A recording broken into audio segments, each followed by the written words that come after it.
the Conservatives have passed a motion for Justin Trudeau demanding that Trudeau meet with the premiers. And as we remarked on last week, he says, "What's the big deal, you guys? I met with the premiers back in 2016. Well, that's great, but we're on our third premier since then. It's a lot has changed in the country, including a housing crisis, inflationary crisis, cost of living crisis, COVID. A lot of things have changed in this country. Perhaps you should consider meeting with them, especially since it's not just Conservative premiers that are opposing the carbon tax now, but almost all of them, including an NDP premier in Manitoba, Wab Kinew, and a Liberal premier in the Maritimes. So they've passed this motion opposing the carbon tax and demanding that Trudeau meets with the premiers. They did this, by the way, the Conservative Party, with the support of the Bloc and the NDP, who are just the socialist caucus of the Liberal Party of Canada, I believe, at this point. So Trudeau's asked, by the way, I saw a post go past my X feed. Look at, I'm learning about, and it was from Justin Trudeau. Someone dug it up and tweeted it back out about, like, I think he was excoriating Stephen Harper about failing to meet with the premiers incessantly on something. And he was a big critic of prime ministers who don't, consult with the provinces on every little nitty gritty thing. But on this big thing, he's like, I talked to you guys in 2016. Why don't you shut up?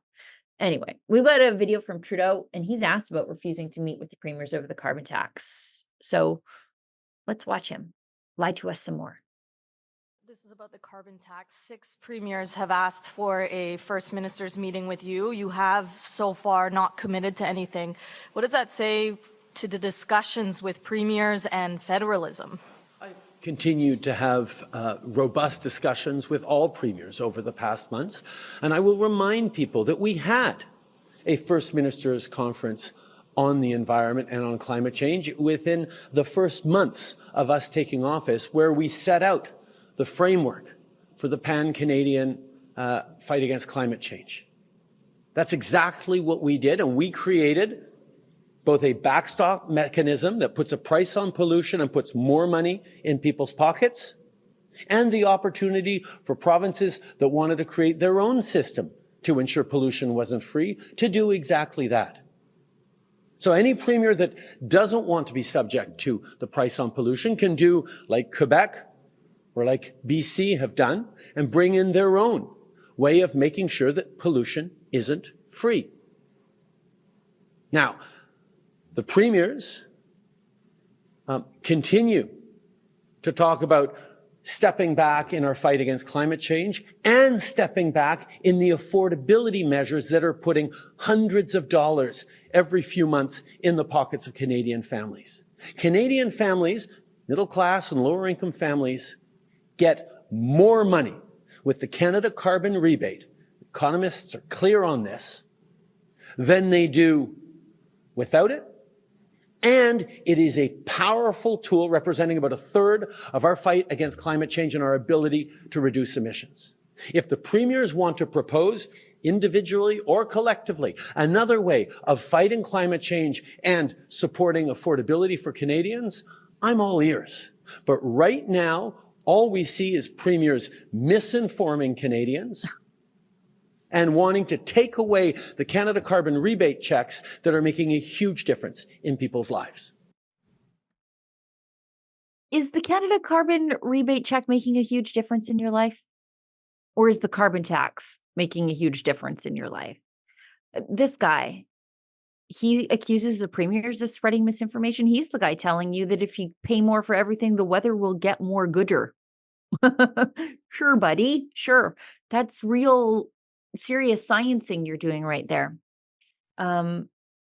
Trudeau, I believe just moments ago, this clip was cut by our beloved Efron.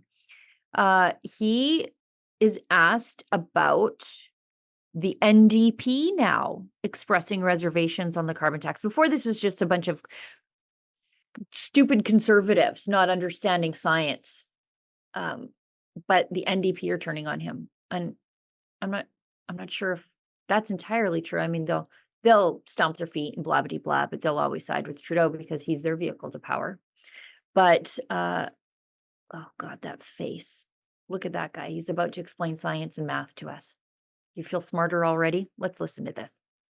The NDP is expressing reservations about the carbon tax. What does it signal that you have lost many premiers, and now you may be losing the NDP's support for your plan as well? I feel for the NDP and for Jagmeet. This is a hard moment. There are political headwinds. There's a lot of political pressure. I'm certainly feeling it. Everyone should be feeling it. By folks out there who are worried about affordability, who are worried about climate change. And I don't know. My perspective is this is a time to actually do more to fight climate change, not less. To do more to put money in people's pockets. And it's not a handful of conservative politicians and premiers that are going to turn me away from continuing the fight against climate change, the fight for a better future, and the fight to put more money in people's pockets. So I don't entirely understand the position of the NDP in pulling back both from affordability measures and from the fight against climate change. But I can assure everyone that this government, my government, will continue to step up on the fight against climate change. We'll continue to put more money in families' pockets. Got more money in your pocket? I sure as hell don't. He just keeps thinking if he continues to say it, it will be true. The only people with more money in their pockets these days are the MPs who gave themselves a raise while we all got dinged with a higher carbon tax. They gave themselves, on average, an $8,500 a year raise. And we also know that they moved the election date by a week. Why? Because if they held the election when it was scheduled to be held on October 20th, 2025, a whole bunch of them wouldn't qualify for their MP pensions because they all qualify for their MP pensions on October 21st. 2025. So they moved the election by a week just to stick it to us. And they know, many of those Liberal MPs know that they are going to lose their seats deservedly. So they have to take us for everything on the way out the door. Let's go to, still on the issue of the feds being absolute climate ideologues, science be damned, and affordability, just burn it down.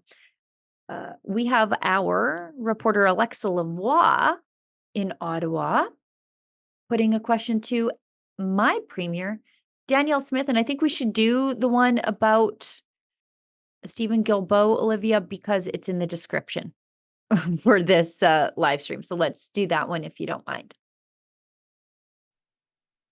Do you ever believe that Stephen Guilbeault will work in partnership with you? No. Or do you think he should resign? I think I've been asking for some time. I tried. I tried in good faith to work with Stephen Guilbeault, but he's an ideologue and he is not changing direction. He doesn't take, what he does is he talks to the provinces as a box checking exercise to say he consulted, and he has no interest in working in the spirit of collaborative federalism, despite losing twice with the Impact Assessment Act, which admonished the federal government to stay in their own lane, and with the federal plastics being declared toxic, which they said was not only an overreach, but also a violation of the Constitution. So he keeps losing in court. He is not a good faith partner at the cabinet table. When he goes to international conferences, he gives surprise announcements that he doesn't talk to us about that impacts our area of jurisdiction. So I've said if the Prime Minister wants to restart his relationship with the premiers and with us in particular, we need a new partner. We need a new Environment Minister. She's such a straight shooter. You know how Justin Trudeau reacts to smart, powerful women. He kicks them out of his caucus. He fires him. He can't fire her. She's going to be a real thorn in his side until he is beautifully unelected on October, I think it's 27th, 29th, doesn't matter, 2025. she's gonna be the worst thing that ever happened to Justin Trudeau, not just because she's fighting for Alberta, but because she is emboldening the other provinces to do the same. You don't think that the fact that Alberta, Saskatchewan, and several other provinces have come out against the carbon tax, you don't think that had something to do with Wab Kinew of the NDP in Manitoba saying, you know what, yeah, me too? I hope Stephen Guilbeault gets fired, but Justin Trudeau will just hang on to him for spite. Just everybody go down together on the Titanic. And I love to see it. I bet you do too.